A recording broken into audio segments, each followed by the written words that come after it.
Gelhaus, destination unknown. Destination unknown, Lisa Maria Gelhaus.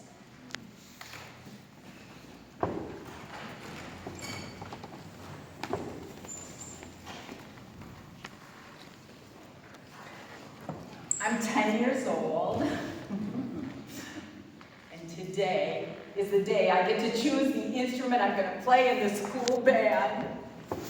I go into our school music room, and all of the instruments are set up around the room, and our teacher, Miss Julie, is coming towards me with a big smile. So Lisa, what instrument do you want to learn to play? The French horn. I don't think that's a good choice for you, Lisa.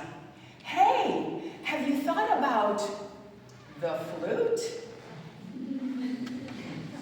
At home, we had an old junky flute that my mother used to play when she was like, millions of years ago. And sure, I played around with the dumb flute. But what I didn't know was that my mother and Miss Julie had conspired to get me to play that flute. Come on, Lisa, let's see if you can get a sound out of that flute. You know, it is not easy to play the flute. Well, I know that any idiot can get a sound out of a flute. I'll show her.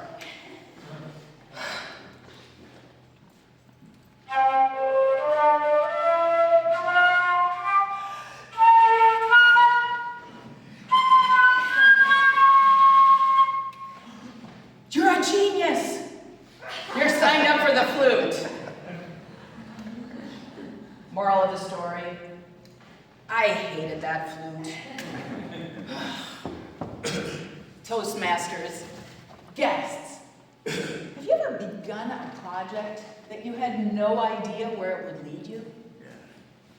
For me, that flute was a journey with destination unknown.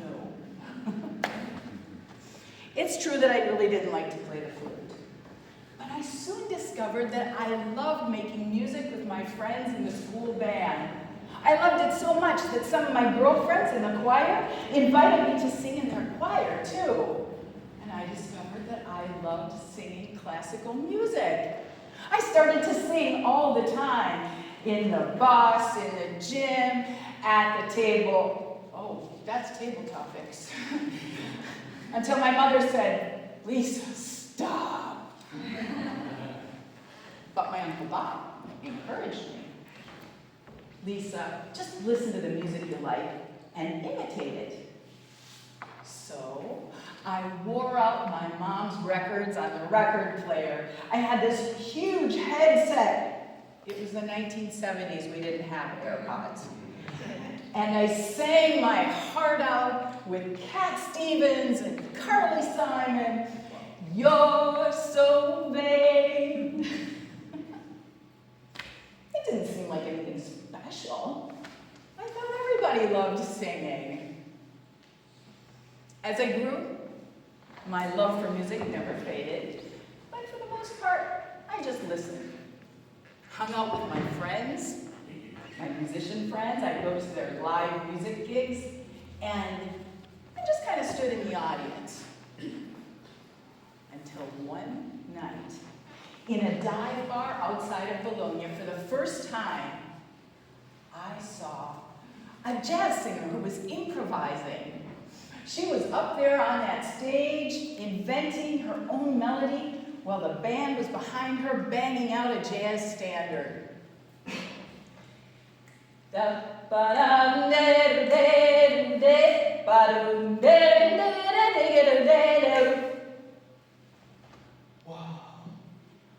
By the end of the song, I was right up next to the stage, pulling on that singer's sleeve.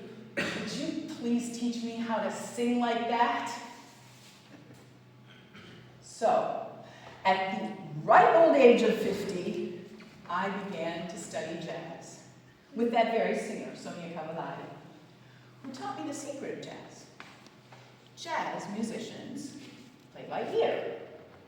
And when you solo, they improvise. That was totally different than any other music I'd ever learned before.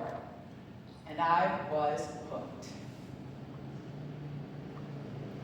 Has anybody noticed that strange journey that I took, that path that I took from there to where I am today?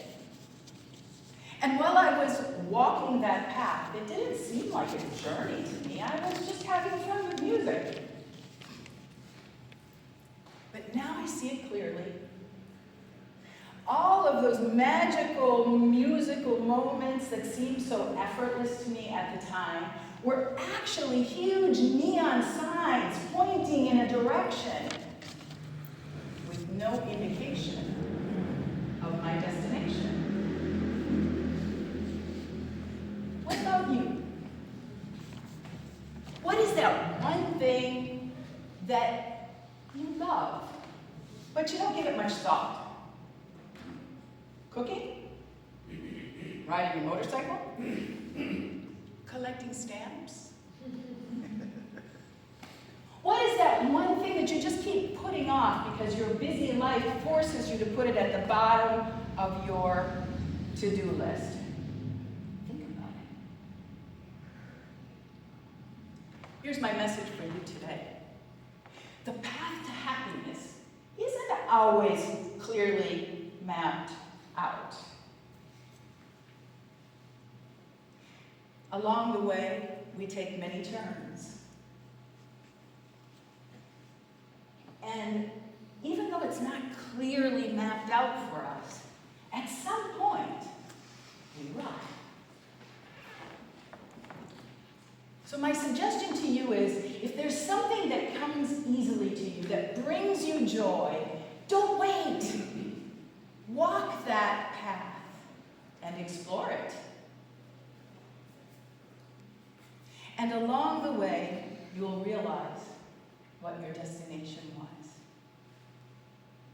And if you don't know how to start, improvise.